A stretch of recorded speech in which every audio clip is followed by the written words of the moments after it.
welcome to another episode of Test, Optimize, and Scale. Have a treat for you today with Phillip Lanos in the studio, in the digital studio. You may recognize Phillip from Entrepreneur Magazine's podcast, Action and Ambition, or Inc. Magazine's podcast, Business Brainstorm. Phil, thanks for joining us today. I'm so happy to be doing this, Jason. We've been talking about it, and it's happening. Absolutely. Today is the day. So, Phil, I know you're a big part of the Los Angeles business community here, working with founders, entrepreneurs directly in many cohorts, even in Control Collective and some of the different organizations that meet up there in Playa Vista. But would love to tap into your story, share with the audience a bit of your background. But before we're talking about your shows and different recommendations, could you give us a glimpse of your tale? Yeah, sure. I would say it starts making sense to talk about my business aspirations after I had moved from LA to New York in 2015. I moved out to New York. I wanted to be an actor, believe it or not. But I've always had to learn all the marketing and business sides of things for music and acting, and all the things that I had ambitions for. And it got me to be on Telemundo and a bunch of other things, right? But I've always had this call to do something else. I've had people on auditions say, why do I want to be an actor? I feel like you could do bigger things, different things. So I followed myself and my heart over to New York and ended up getting a job at a digital marketing agency. And that was really my first glimpse at seeing the way business is done properly. Now, I had worked in many other companies in LA, from fine jewelry to, your regular jobs like Macy's and whatever. And, I've even done concierge over at the Grove for a while. Like, you name it, I had gigs. But it wasn't until I got to a marketing agency that was business to business that I started realizing most agencies have to understand business really well to be able to help their clients succeed. And it just happened to be one of those agencies where it was really hands-off in the sense that it gave me a lot of ownership. So I was not only the account manager, I was a project manager, I was involved in sales, I was involved in operations, I was involved in setting up ad campaigns, you name it. And when I was doing all that, I eventually found myself with all these skills that I didn't know I could use for anything in life, whatever you want to do. So it was shortly after that I heard a story about Domino's and how, Domino's is really a marketing agency that sells pizzas and not a pizza company that has good marketing, right? And so when I heard that, I thought to myself, I've never been self-employed. I've got to try this. And it just so happened as I was thinking that, the CEO, Joe Applebaum of Ajax Union, invites me in and talks to me about how he wants to put me in a bigger and better position. And here's the plan. And I want to start you with $80K a year. In New York, I think that's like 65 here in LA or whatever it is. I'm not sure. But I was like, wow, that's a big jump from where I'm currently at with you guys. You must have a lot of faith in me. He said, yeah, I think there's a lot of things you could do here. And I had to break the news. My heart's kind of set on moving back to LA to sort of become self-employed. Took him off guard because if anybody knows, when you've invested in people and they're good people, there's nothing more expensive than having to get somebody new. So because I was so honest, he said, why don't we do this? If you're going to go back to LA, let me help you. Let me make some introductions for you. And we'll figure out where things go. Which is crazy because I thought he was going to kick me out of the room screaming. But here I am moving back to LA. And sure enough, he calls me up and he says, so what do you want to do? I said, I don't know. I want to make a living doing things with my skills that I have. He said, well, what kind of skills do you have? And I listed them all out. He said, why don't we try podcasting? Let's start there. That's something you were really good at. It's what I wanted you to focus on anyways. And he made a couple of intros. And my first couple of calls were absolutely terrible. I mean, I had one guy stop me in the middle and said, stop. It was a coach. You haven't even asked me a single question. You're sitting here outlining all the things you can do for me. You didn't take any time to build rapport. And I broke all the rules, man. And at the end of it all, I was better because of it. And what really pushed me over the line as I started seeing that I wasn't able to sell and close these sales, I understood product development, process, all that, SOPs, but I couldn't seem to close the sales. And I didn't know what was wrong with it. I just didn't have enough experience on the phone with people. So my mentor, Joe Applebaum, starts to do this thing. He's like, well, let's role play on the phone. I was like, role play, man. He's like, I'm telling you it works. Sure enough, no matter what I said, it was always no. Well, I don't want to do that. Sorry. He'd hang up and then call me back. And until eventually I got mad. And he said, yeah, you're getting mad, but you're also getting better. And sure enough, the week after that whole week long of role-playing calls, I was finally able to close a $3,000 client, which from going from little gigs here and there to like a nice sizable gig with a website and podcasting and, you know, the whole content plan, I was like, whoa, I did it. And I think for a lot of people who may be employed, you don't begin to appreciate the amount of risk that a company owner has until you yourself go out there and try to do it. Only then can you appreciate what it is the CEO is doing every day on the phone, nonstop, making videos, being in front of people, trying to be on LinkedIn. It's only then that someone can actually be a good employee. Until then, they're clocking in as late as possible, clocking out as early as possible, avoiding and joining the watering hole just to complain about how there are weaknesses in the leaders of the company. Well, that's why they hired you. Since when is it ever good business to hire someone dumber than you? It's not. But those were all things that I didn't see until I tried to be self-employed. And what ended up happening was, and I know I'm going off on a sick rant here, but what ended up happening was I then, through Joe Applebaum, one of the introductions he made was to John Toda and Stephen Distante. Those two people were from EO New York, Entrepreneurs Organization. And the rest is history. The minute I was partnered with Entrepreneur Organization, I started managing their podcasting, doing odd jobs here and there for them. I learned so much because now I was listening to the stories of entrepreneurs. And EO has its own version of scaling companies. It's something that Vern Harnish, I think is his name. It's called Scaling Up, the name of his book. And they live it, man. And I think it was around that same time I had started reading Traction by Gino Wickman, which is like a competitor to it. So I hear the stories of entrepreneurs, how lonely it is. You know, nobody understands when you've got payroll on the line and people's families on the line. You know, some of them are about to start their families and you're not even paying yourself and you don't know how you're going to do it. All those pressures, not to mention marital pressures and all the other things, how that gets in the way.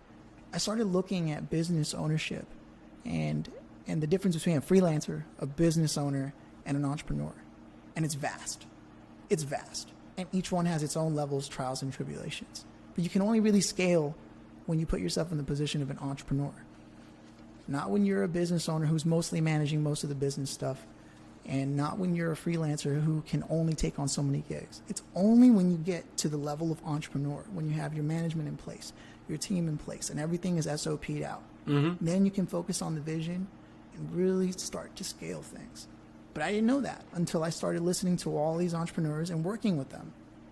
And yeah, you fast forward a few years and couple thousand podcasts and content plans and websites and book publishing. And I found myself in the middle of all that, joining co-working spaces to work out of. And I ended up at one co-working space that loved me so much. They were like, listen, you can do all the things you're already doing as long as you sit at the front desk and you can have the membership for free. We just need help. And no one interfaces with people like you do.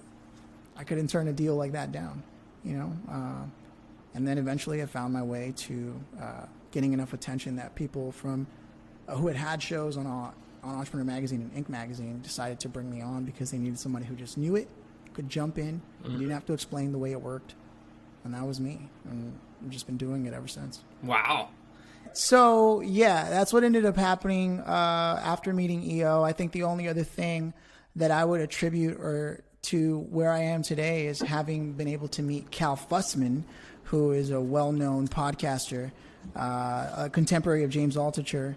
And I really learned my art of interviewing from Cal Fussman himself.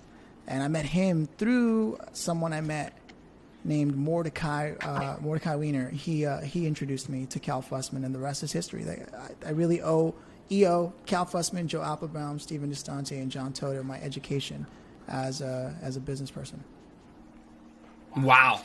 What a journey there. And I love how you talked about entrepreneurship and working on the business and your whole adventure to get there, from taking, gigs, as you mentioned, everything from, retail to here to there. Sound like a lot of good positions, but finally you were able to lock something in with the Brooklyn ad agency. My background's in advertising, so that resonates with me heavily. And like you said, you got to learn the inner workings of a business, from account management, to everything involving production. Performance, I imagine, was a large part of that discussion, and really putting yourself in the shoes of the client. And it sounds like, I imagine there's various tiers of clients, but founders, entrepreneurs, people who, had everything on the line with the business.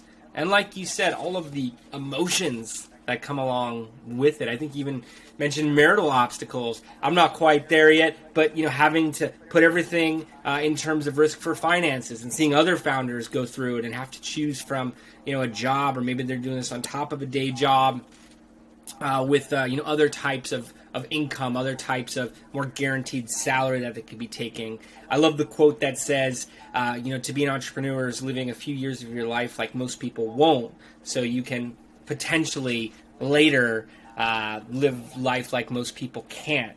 I know that's a mantra I tell myself on the hard days, but I hear that in a lot of what you're sharing, and it is playing one conversation to the next and getting that opportunity from Joe and being able to do what you wanted to do, but out here in LA, and learn podcasting, this amazing craft, a growing medium at that, and one that everyone's still learning, even in terms of distribution. And I hear that from some of the top names in the game. So it's comforting to have that reinforced by you, and knowing and understanding, and with the caliber of the content you're putting out with Entrepreneur and with Inc. And as you mentioned, being able to take things from freelancer to, the difference from business owner to entrepreneur. I read a book called The E-Myth, which really made that distinction of working in the business versus working on the business. My partner actually came to me when we were starting DNA and said, hey, we're going to read this, we're going to set it up this way. And it's such a difference. And that, clarity from being self-employed to being an entrepreneur, and having those SOPs, putting things into the model. I feel like I'm really just taking notes from the book in many consulting type conversations I have with early stage groups. So glad you mentioned all of that. And I imagine it continues with everything that you're working on, even SOPs for the show. How long did it take you to start developing your systems for the Entrepreneur podcast, for the Inc. podcast? Once you got really into content production, what was the timeline to get yourself in a groove? Right. So I had the benefit of being able to jump in with the system already in place as a co-host, but I had to do all that for 6-7 years for people I was helping. It's funny. People say, it's kind of like when people say they want a website. What they really want is also copy. They want content. They want branding. They want a style guide. They don't even know that they want all these things. They say they want a website, right? And so the same thing happened with podcasting. It's true. There's being able to transcribe the work itself, right? The recording of it itself, gear recommendations, right? You have to know what kind of gear for your budget, show format, right? That's another thing. Most people think there's only interview-based podcasts. There aren't. And people listen to things like How I Built This. That's a documentary-based podcast.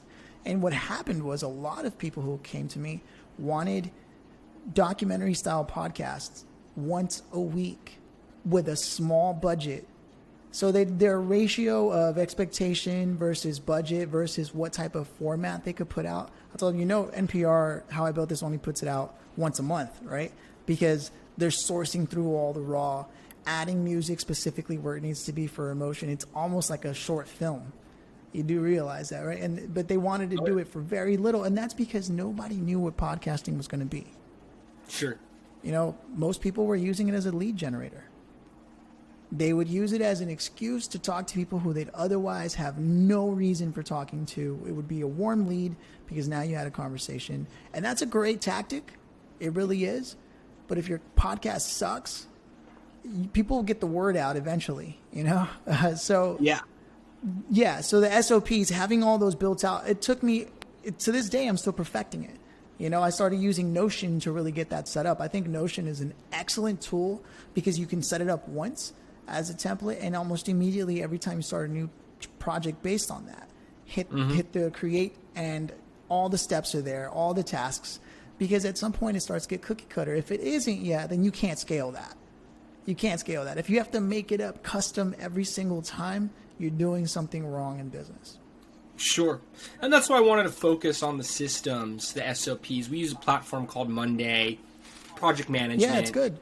And have invested heavy amounts of time, I should say the team has, for each department, each deliverable, what the client's going to ask for, what we can provide in anticipation of that discussion, and a gamified system, red, yellow, green, of what's complete, what's overdue, all the due dates in there. It's very simple for somebody to log in and have, a list of tasks. Also, not to do another shout out for the book, The E-Myth, but that's what it was about. And I think they gave the example of hotel management and being able to plug the right people in to provide that consistent experience by going through the same processes. So we've gone to great lengths for all marketing tasks, not just for podcast production.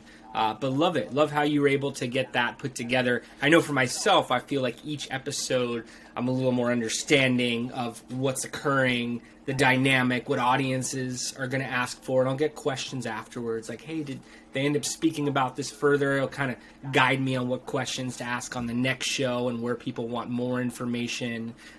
Learned a lot from other podcasters about that, where they said, yeah, at first I was closing people off and was learning that I could ask them these questions and take the audience down a whole nother route. So I imagine when you're able to build that model for yourself, it was a game changer, and that's how you've been able to partner with such high-level publishers. Yeah, you can systematize the production, the pre-production, the post-production, but you can't really organize the conversation entirely. If you do, it'll come across as really organized, and it'll take away from the point of a podcast, and I've always said this, I say this to everyone before I jump on a call with them and hit record. I say you have to treat podcasting like the listener is a fly on the wall and they're listening to a conversation they weren't supposed to hear.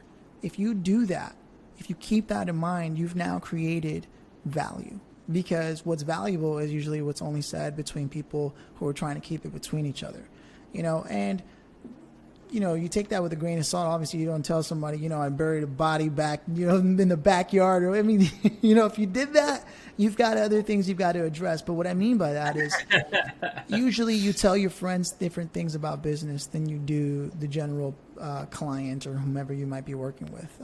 And when you create that experience, it becomes intimate, which is what podcasting is. It's not a radio show. It's not welcome and everything is going fine. Be ready for the next episode of, yeah, you can do that if that's the tone you want. But I guarantee you'll get a lot further, a lot faster if you just be yourself. You prepare some things you want to get to. You have an arc for your story of what you want to do. That's a very loose structure. Before this moment, what's important? Now that we're in this moment, what would be relevant and what's relevant for the future? If you take the past, present, and future and shape it within the context of what it is you're trying to do for the content and the audience and the guest, then you can facilitate a conversation, if you're savvy enough, to really get to it. And the first couple of episodes are going to suck. Don't be hard on yourself. You've got to suck. It's an iterative process. But if you start and you have the conversation and you're finding your voice as a host and you're finding out how to take the responsibility off the guest of doing the work, and you start to really let them just tell their story and you listen to them and think about what pops up, especially if you did your homework, what the guest wants to hear. You know what they're thinking next. Oh, that's cool. And if they didn't say it, well, before we go any further, I want you to back up. Let's talk about that. That's when you've reached a level of mastery in conversation, which is really what you need to have for podcasting. Sure. And, speaking to the fly on the wall scenario, something I'd ask you, passing through the hall or, at an event is, at what point did you begin to feel that mastery? At what point were you able to validate, I am good at this, or even received it from a third party? I'll tell you this. I remember the first episode I had to do for Entrepreneur Magazine. I was like, oh, okay. I've done this a million times for other people, set them up, you name it. I had my own little show with my friends, and I was very casual. But for some reason, I thought, oh, this is entrepreneur. I've got to do it a certain way. And they had their questions prepped that they sent to their PR people, and there's that whole thing. But what I found was when I did that and I stuck to it and I was paying attention to what the next question is going to be and looking for the cue on how to connect it, and all that pressure is going against everything I ever learned in acting class. I took acting classes for years, and let me tell you something. There's only 3 active modes of listening. Okay? It's actively accepting, actively rejecting, or actively confused. And any good actor is just a good listener because they're listening for one thing, and that is, am I getting closer to my objective or further away from it? So clarity of purpose and vision is important. But if you do that and you listen carefully, you can either agree, disagree, or be curious because you're confused. Now, I'm actually really confused. I don't know a lot about podcasting, or I don't know a lot about your industry, but what I have here is it said this. So I want to start there, because then what you're doing is you're applying the agreement formula, and you're finding places that you and someone agree with. Right now, unless your show is supposed to be controversial, well, then you're looking for the opposite, right? But people should know that going in. So when I had all these nerves and I was trying to stick to this, eventually I listened back and I said, oh no, that can't be the way the show goes. So I told myself one thing. I'm going to have one formality, and I'm going to end the show in some way that's going to be open-ended, that's going to give that thing to look forward to. I'll prep the guest before we start. This is the routine or the tradition on the show. Other than that, we're going to explore your journey, and your only job as a guest is to tell your story. Everything else is up to me, so don't worry about that, right? And the rest is history. People relax, because a lot of people are coming on thinking they have to do a job as a guest. That's not true. And if you don't tell your guest, and if you don't establish that, or, expectations aren't set, usually things don't get met, right? So that's what I always do. And what it affords is for people to drop their guard a little more.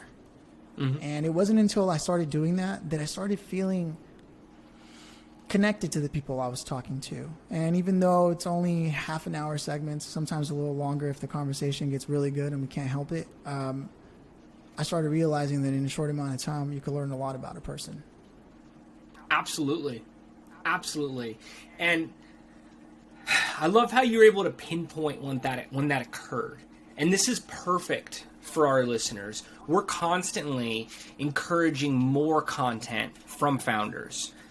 Let's do a webinar. We're doing a high volume of Clubhouse rooms this year.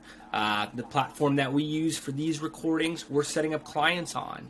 And there's often fear because they try to compare themselves to the top CEOs and what their perspective on what those leaders would look like on this type of content medium, on this type of content format.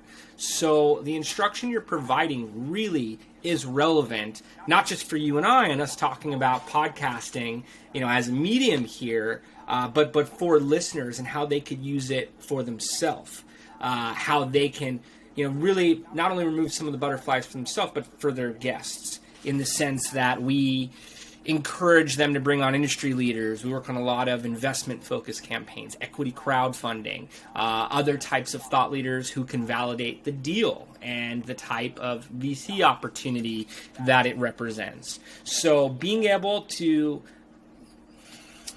be in a more comfortable state, remove some of the stress of the other side is really a big deal. Another question we get asked about is distribution. Will this get seen? How do I share it to the greatest degree? How do I make this Zoom video call or whatever platform it is actually matter? Have you seen any trends in terms of the top podcasters, your own experiences, and getting it out to, I wouldn't just say the masses, but the right relevant listeners? Absolutely. I have so much to say on this. And that's, number one, I realized this was a problem when I attended the podcast movement convention.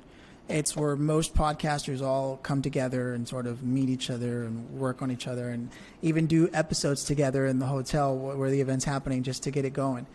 And what occurred to me was discoverability is an issue. It's a big issue. It's something that Spotify is currently working on. They are beginning to suggest things. There's this other thing called air quotes. A kid I met through I shouldn't say kid. I mean, he was my age, so anyone my age, I just say kid.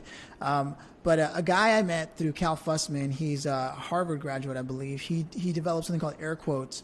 That was his project, and he made it so that you could go into a podcast, listen to a moment, grab those 30 seconds, and share it on Twitter. And that shareability leads to discoverability, right? Now, I don't know if his platform ended up taking off or if he stopped developing the app. It was really early. I was like a test flight beta tester, but it was dope. And I think it was really onto something, because without shareability, we have to rely on the podcasters to have the willingness to go in post-production and create the content and then share it. But I spent some time talking to someone named Joe Polizzi, who was the founder of the Content Marketing Institute. And when I was talking to him, I asked him about this very idea, because my own clients were asking me. And I said, well, that's a good question. And he said to me, the only reason I started a podcast is because it supplemented what I already had in my newsletter. I had a book coming out, and so a lot of it was about discussions around that book and what other thought leaders who would be relevant would have 1 or 2 cents on what they think about what the book is trying to address in general, the problem. And he said, unless you already have a following, trying to start your influence, your virality, if you will, which is what most people, I want to go viral, right? Trying to start your virality from a podcast, especially if it's not going to be high quality production and all those other things, and without a target audience, you're looking at it all wrong. Your podcast isn't the golden Willy Wonka ticket that's going to get you to where you want to go from A to Z in the fastest point possible. No. Podcasting is slow and grueling, but it's filled with value that you can repurpose if you do it from video down to audio, down to transcribed into text, and hit record. You have documentation, but you don't have content until you go back and post and try to point this documentation to a value proposition that you think is relevant. So your main issue isn't discoverability. It's your value proposition. In general, your value prop is way off. If you didn't address that and understand who it is you're trying to do a service for, who it is you're trying to develop a product for, and actually in touch with those people and building real relationships, why should anyone give a damn about what you're doing? It's just a fact in business in general. Absolutely. And it has to be consistent from every angle. Not that you play a different persona on Twitter than you do on Facebook. I mean, yes, you want to have content that's native for those channels, but at the same time, people like transparency. They don't like feeling like, they're dealing with this person as a golfer on the weekends, and they're completely different in the office and completely different with their family at a Little League game or, whatever it is. They want that authenticity. So to be able to have that message across the board, I actually worked with a podcast developer here in Los Angeles, Vincent Serrano, on a lot of those initial statements. We mapped it out for months before ever pressing the record button. Not that I would discourage, but just so that it was speaking to the initiative throughout the entire time to provide founders with very authentic recommendations beyond what you would read, in a business book, and be able to have experts telling those stories, how that fits into DNA, how that fits into me, how that's showcased across the board. Our internal team, including JR, Jason Rothman, have been able to work with us across the board on that and mapping everything out. But I say all these quotes around planning. And if you fail to plan, you plan to fail. And I hear some elements of that from groups that we work with where they're almost not sure if it's going to work. In the back of their head, I wonder if they are planning on it not working and just giving it a try for a few episodes or a few articles or whatever whatever the medium may be. But fully committing, getting the right support around you, getting the right coaching. You talked about some of the great individuals that were able to kind of guide you along the way and get you to a more accelerated route. I think that's crucial. I think it's underestimated. I respond when people reach out to me after speaking on a panel or being a guest somewhere. I definitely, welcome everyone to do that. To anyone they're listening to, even some of the biggest names, you'd be surprised who will respond. And being able to take that across the board. I want to go back a bit though, and really speak about the entrepreneur journey, as I know your knowledge bank goes well beyond just podcasting and really getting a business off the ground. You're dealing with complex situations on a daily basis. When do groups start working with you? What is a common problem that you're able to add solutions for? And, what type of perspectives do you carry when you hear someone say, I'm starting a business, or I want to take my business to the next levels? Yeah, I think I've worked with people who are starting their business and people who have their business well underway. And I found that I work best with people when they're starting as opposed to well underway, specifically because if I jump into someone who is already well underway, I tend to derail everything they already have going on because you usually didn't set it up properly and they're kind of comfortable with the way things are. Their SOPs are kind of like, it works, and that's fine, but they don't have anything flow charted. Before you even start building out a task list, you need to flow chart what the actual experience is going to look like. The same way we do a customer journey look through when we're trying to develop a campaign and a funnel. What does that journey look like? And what I found is when I work with people who are just starting their company, it makes it easier because we're building it from scratch and we're using specific tools that I'm comfortable with. But that's just because that's what I'm comfortable with. At the end of the day, the actual principles underlying and beyond my comfortability are, do you have a clear vision for each section that's relevant for your business plan, right? There's only two things you need to start a business, and that is a business plan and a hyper focus on your value proposition, right? And I don't need to point at like my own opinion for this. You can look at books like Business Model Generation, published by Wiley, or the other one, Value Proposition Design, also published by Wiley. When you look at those are one-pagers, right? There's this other great book, I think it was Alan Gibb, one-page marketing plan. It's all one-pagers. Don't overthink it, right? Look at those things, get them on the one page, and then from the one page, what key channels, key activities, key partners, your cost structure, your revenue structure. Once you get all those things into place, but each one of those needs a flow chart, believe it or not. And then you need a flow chart for your flow charts. I'm not kidding. It's real. But if you can get it flow charted to where it looks like this is how you make a peanut butter sandwich. Not only can you now sell your business if you want to, but you can replicate it, franchise it, whatever you want to do. And that's where a business should be. If it's not there, you're making it work, but you don't own a business, you own a job. Mm-hmm. And I like how you say the one-page marketing plan.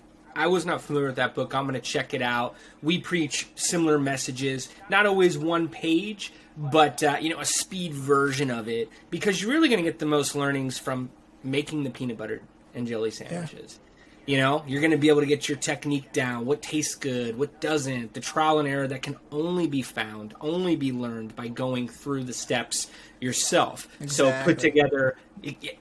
So put together one page, start feeling it out, what's working, what's not working, and then optimize. And not just to play up the title of the show, but because it's all about getting that replicatable process that you can scale, as you're saying here, but you won't find that out until you see what breaks. You won't find that out until you see how you could strengthen the model across the board. 100%. Yeah, that's why you look at any interview you've ever seen with someone famous and successful, and they try to ask them, like, how did you do it?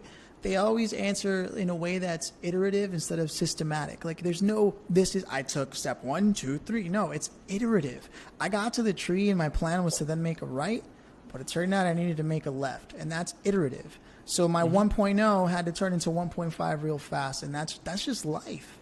Mm-hmm. That's just life. It's no different, but you have to have a plan or you will be planning to fail. Oh yeah.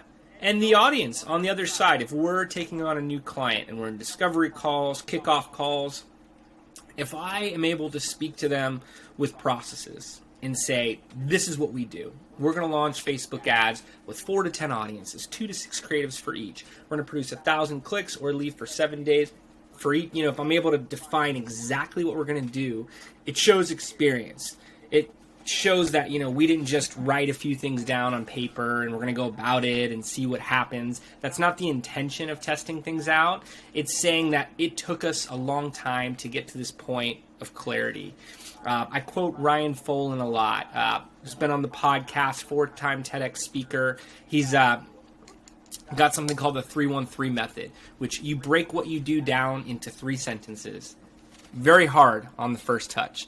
You then combine that down to 1 sentence and then into 3 words. But those 3 words are stronger than the 3 sentences. That's what I hear in the 1-page marketing plan, like a powerful executive summary, if you will. And that level of refinement, it takes time, it takes steps, but once you're able to get there, it's yours and the listeners can absorb it that much quicker. They can recall 3 words. Our brains are programmed for that. Or if we want to go on and on for paragraphs, if I see a founder trying to speak to an investor or even a new team member about what they do, and it's this long 15-minute ongoing rant that goes in circles, it does not have the same effect as that type of precision, that type of understanding of what you do. We start here, we do this is what we're looking to produce. We can then optimize from here, but that's how we get to success consistently. I love that. It's just like the way I approach the podcasting thing. You tell the guest or the client, these are your only jobs. This is your only job. Everything else is my responsibility. But that clarity and that setting of expectations is what makes things different from ordinary to great, right? I think I met Ryan Folan in passing years ago. I was at a Q Inc. concert. I think he's this poet that I was invited to because of Cal. And I met him, and Keith Ferrazzi was right behind us too, who wrote Never Eat Alone. Cool dude. I mean, I didn't have much more than a few words. It's like, oh, hey, man, really nice to meet you. But I remember that guy. It's cool. I'm glad to see that he's out there, man. Much respect. Absolutely. Absolutely. Been a lot of the same conferences. We were doing calls for a while on, particularly when the pandemic started, how to strengthen digital workshops, how to strengthen digital consulting. I try to quote them as much as possible because it's those things that, I use the word genius.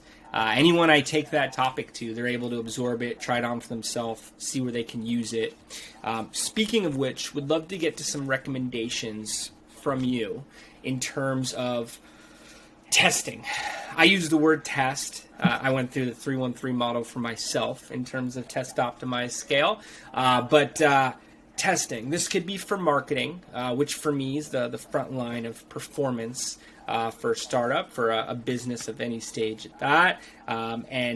It could be around entrepreneurship as a whole. But what could listeners test towards their own steps for growth? This, again, could be marketing tactic, could be overall strategy, but what can they, listen to this conversation and apply to their own activities this week? I like to approach that in this way. A lot of people have heard the saying, it's an axiom, right? You give a man a fish, eats for a day, teach a man to fish, and, they can do it forever on their own. And I think of approaching testing anything you're doing, whether it's creative, marketing, a business idea, whatever it's going to be, you have to look at it, again, from the way you're thinking about it. Because you can be smart, but most smart people may not be the best thinkers, right? That's why people who are smart are employed by other people, and they go, why am I smarter than my boss and I'm working for him? Well, it's because your boss knows how to think, even though you're smart. And what I mean by this, I'm getting to the point here, is what question are you operating under? What question are you asking? Because it's the hypothesis that you put in front of you that's determining what you're about to test. I read this book Mary Lee Adams wrote called Change Your Questions, Change Your Life. And I think they open with, we used to be a nomadic people that asked, where is the next watering hole? And then one day someone got the bright idea and said, how do we get the water to come to us? And I think approaching testing everything has a philosophy, a question behind it, right? You can say, why isn't this working? Well, there's nothing worse than the right answer to the wrong question.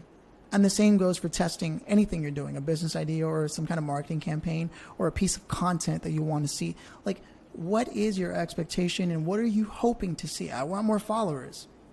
That's besides the point, and it comes back to that virality. And I think it's one of the main issues plaguing people's progress in success with content or establishing themselves. I mean, I'm not saying I'm some kind of major influencer. You know, take what I say with a grain of salt. I'll be the first to admit that. But what I'm saying is, take a look at the way you're looking at things, right? At the way you're going to approach developing a piece of content, right? What is it you're actually trying to answer the question, right? It's like when testing for a campaign for bounce rate, when you're getting somebody on your website. If your website has a lot of information and it's an informational website, if you have a high bounce rate, that means the information on your website is either hard to find or bad, right? That's how you look at that data analysis when you're looking over the data and deciding what you're going to do. So that being said, coming back to the point that I'm trying to make is, what are you actually looking for, and how can you set up a test that will get you at least 1% of an answer towards that? Because if you can't even get the 1% answer, you'll never get the 100% answer. Absolutely. And I like the intentionality behind it. We get the, hey, we're looking for more followers initiative, usually more direct response oriented. Hey, I'm looking for investors. I'm looking for sales.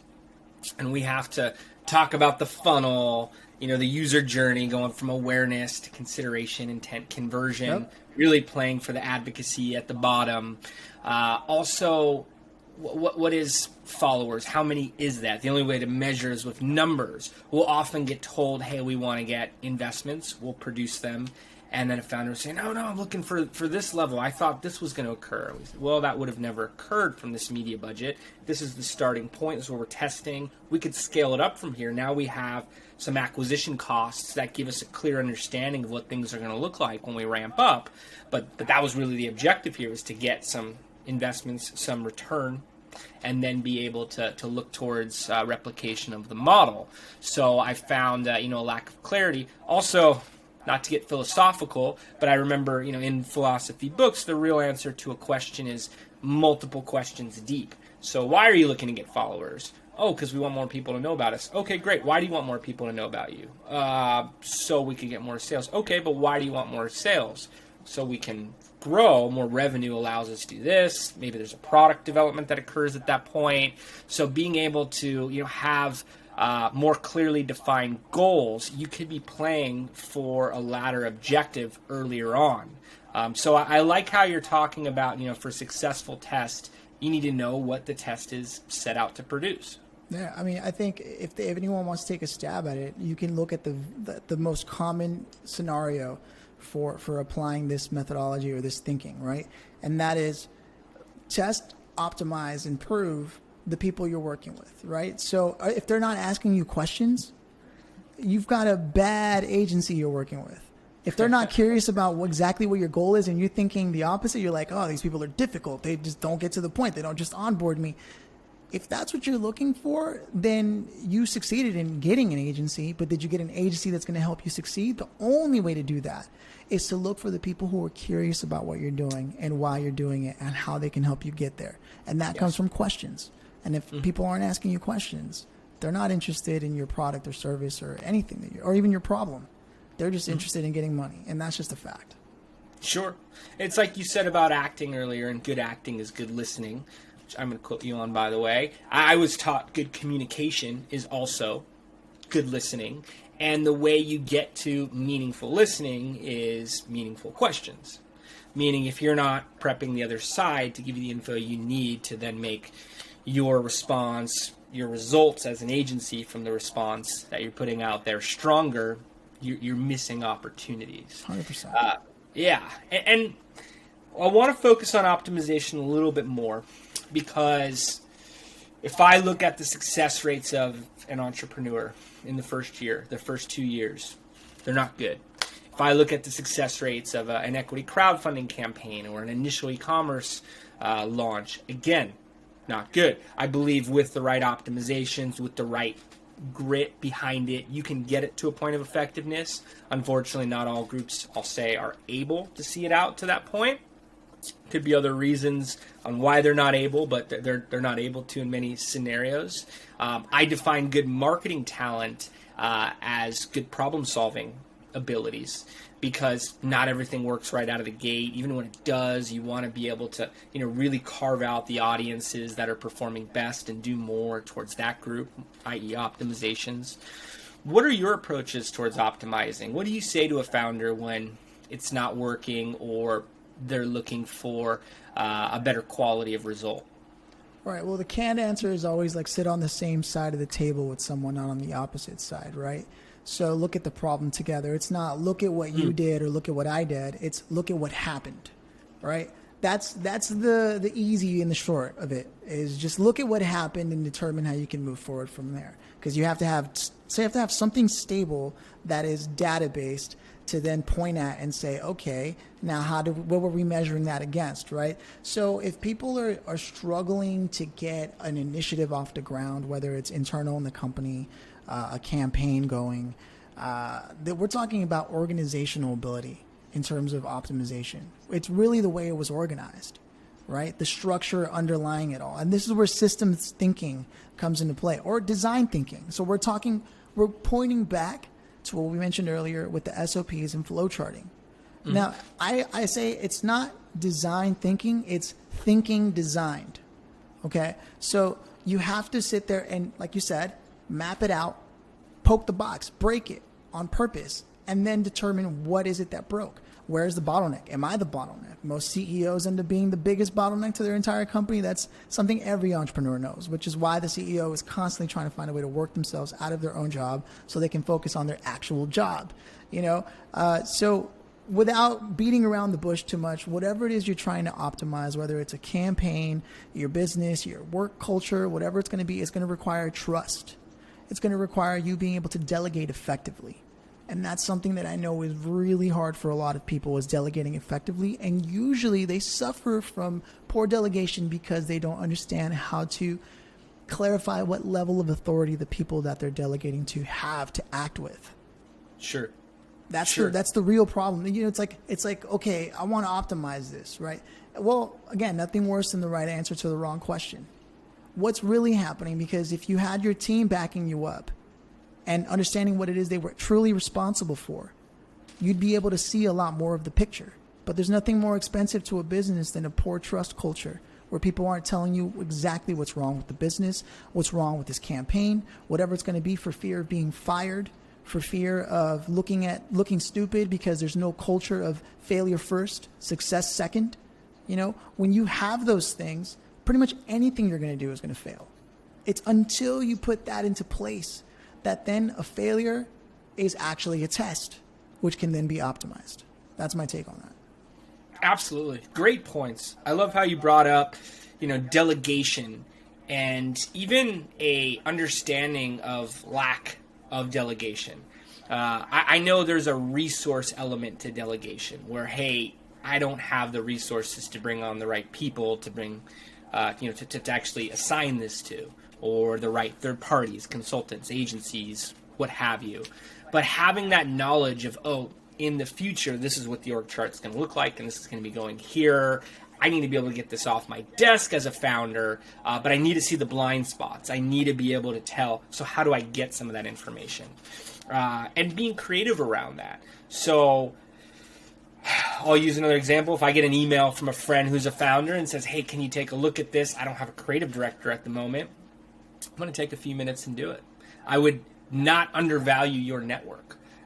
Whether they're the right, appropriate professionals, or even just people who could put themselves in the shoes of, as you said, the other side, and give some constructive feedback, things that can be made to bring performance better. Also creating that space of contribution. Like you said, some people don't want to tell a founder that a piece of content is not up to par because they could lose their job. They could be looked at differently. Yeah. It could be a passive-aggressive type of response. Do you compliment or do you try to, get a better result? Also, some people don't know how to frame it to where it is productive. They'll just say something sucks versus what if we tried, and give some different options there. But really good points. What about scaling? What about taking things to the next level? So a founder does get the type of feedback that allows them to create a better version, whether it was working before or not. What have been the keys to scaling in your experiences? Yeah, well, the formula to scaling is from all the entrepreneurs that I've listened to, worked with, it's once you have your SOPs locked in and you know that they're not breaking anytime soon, and you've got that playbook of the entire business ready to go, like here, my business in a book, right? And you've got all that locked in, then it's just a matter of sales and what your customer acquisition cost is, what your other costs are, and whether you're choosing growth or profit. Right now, you can't really go scaling if you're chasing profit, because you're going to be spending a lot of money back into the business, right? So it's really going to be growth. And if you focus on the growth specifically, all you then have to do is find the people to fill the roles that you have in the playbook. That's why the value prop and the business plan and the one-pager marketing are so important. It's the basics of everything. And if you didn't take the time to do that properly and review it, I heard something similar. I'm trying to remember where it was. I'm sure it was on LinkedIn as I was perusing around, and it said something along the lines of, don't fall in love with your business, your product, fall in love with the problem. Like, what problem are you addressing or solving? And until you can confidently say you're in love with the problem, you know it back and forth, and it's a problem that can be solved by you and the playbook that you've put together, then it's a matter of, it's like 10 to 14 points that you can point at that create this problem. Generally speaking, most problems have about that many points that you can poke at, anywhere from 10 to 14. And all your content, all your strategies, all your testing are relative to those points. And you just have to keep going up to bat. It's like basketball. They figured out the playbook and they know what it looks like, and they have multiple teams, and they switch them around, and it's scaled. It's been scaled, but you can't take something off the ground if it doesn't have that solid foundation in place, which is usually, if anyone in real estate knows, way underground. Like, most of the building is actually underground, and then everything else goes up. So if you're looking to scale, just take a look from something physical, right? Everything, not to get too meta here, but everything was once a thought, whatever it's going to be, right? From any device you're holding, that was like a little phone mount, anything you're looking at that you can touch and feel, everything was once a thought. And until you've concentrated and channeled that thought to be molded into something, you're never going to get it to go from out of your head onto something concrete, right?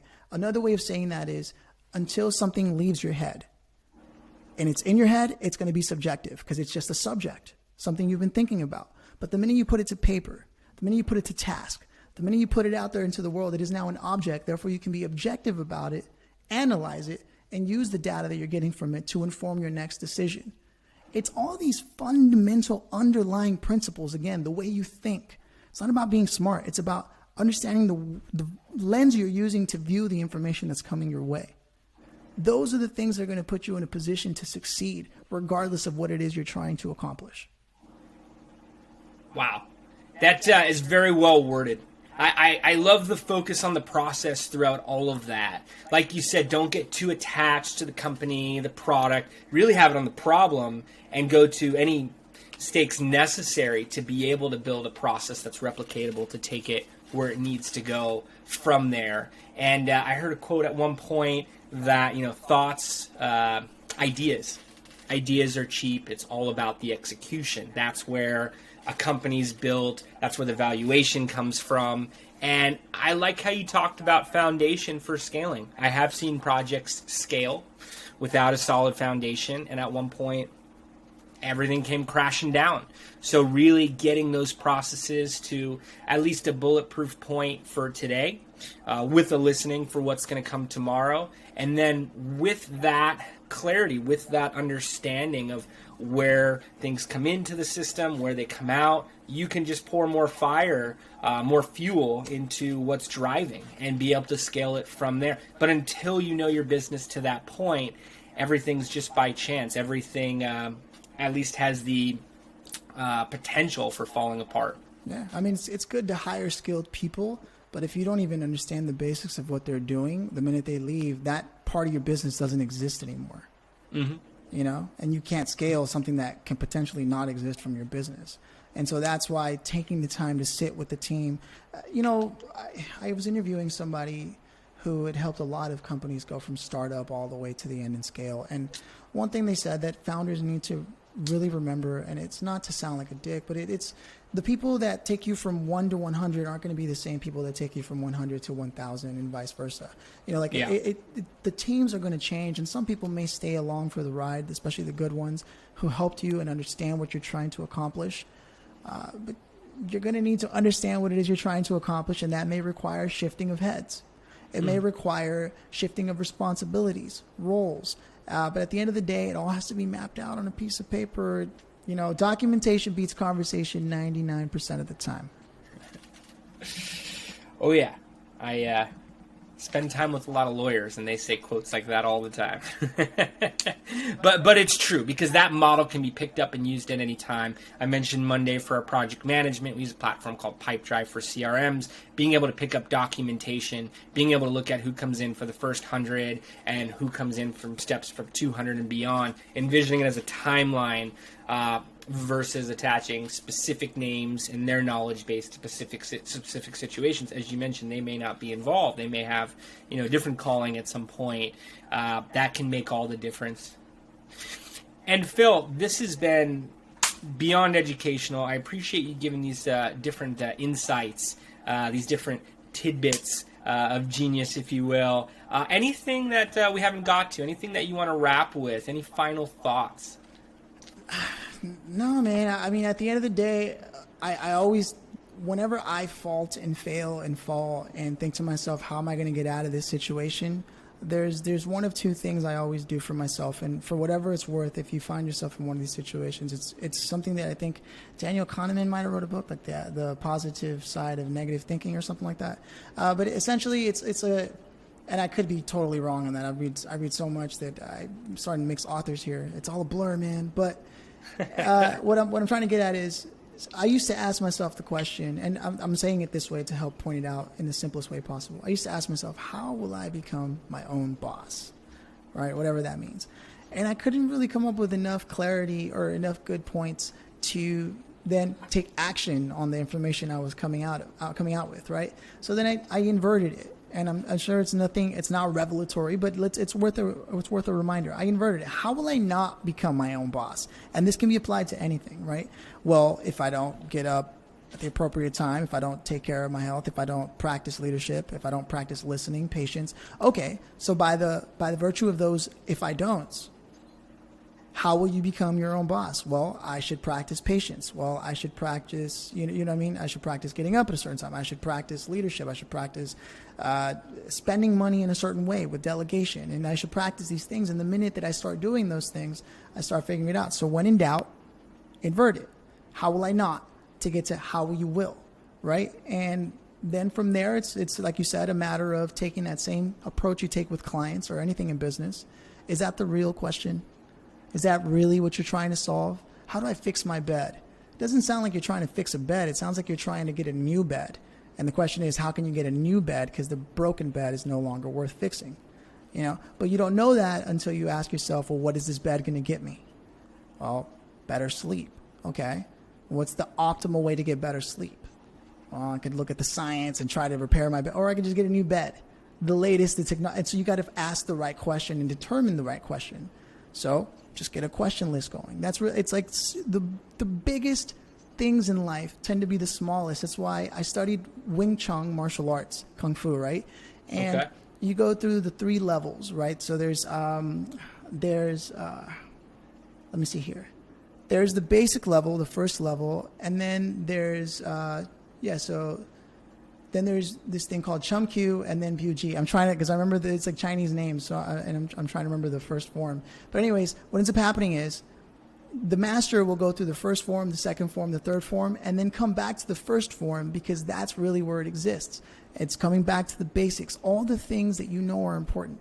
If you're not practicing them on a regular basis, if you're not reviewing your original value prop, your original business plan, your original reason for doing what you're doing to begin with. Why did you start this business? How far off are you from the mark? That's what I think what matters. That's where you'll get your vigor back. That's where you'll come back to the office inspired to lead the team. All those things. You've got to take the time to reflect. no matter what. Because if you don't fill your cup, you won't be able to fill others. And that's just a reminder. Focus on the fundamentals, the beginnings. Remember why you're doing it. Fill your cup so you could fill others. I love it. And I'm sure listeners, may have more questions. This is definitely resonating with them based on notes I've received in the past. This is in line with what we're out to create. If anyone wants to continue this conversation with you directly, if they want to get in touch, what's the best way to do so? Sure. LinkedIn, email, what's your preferred method of communication? Yeah. I'm totally on LinkedIn. I spend a good amount of time there. I'm not the most active there because if I am going to be on social media, I'm usually just Instagramming and trying to see what other people are doing. It's a great listening platform. People forget that social media is good for listening too, not just consuming, but listening. And so I tend to listen a lot on Instagram to see what people are doing. And you can just find me at Phillip Lanos. It's 2 L's for Philip. Or you can go on LinkedIn and check out what we're doing. It's a business platform, so you can approach me however you want. Just please don't offer me another assistant or another sales coordinator who can get me new leads or a new web app. I've got a lot of those messages. Other than that, if you want to look at some cool stuff or at what an ignored website looks like that it was set up and then never looked at again, go to philliplanos.com and you'll see that I uploaded some stuff on there and then totally forgot I had a website because social media is a real thing. But those are all real. Very cool. I think I get some of those same LinkedIn messages and I appreciate the transparency on the site and highly encourage listeners to do so. Phil, thank you for joining us today, being so generous with your thoughts and words of wisdom here. Appreciate everyone for listening in today as well, too. Please feel free to reach out with any questions, recommendations on next guests, anything like that. And we'll see everyone next time. Take care.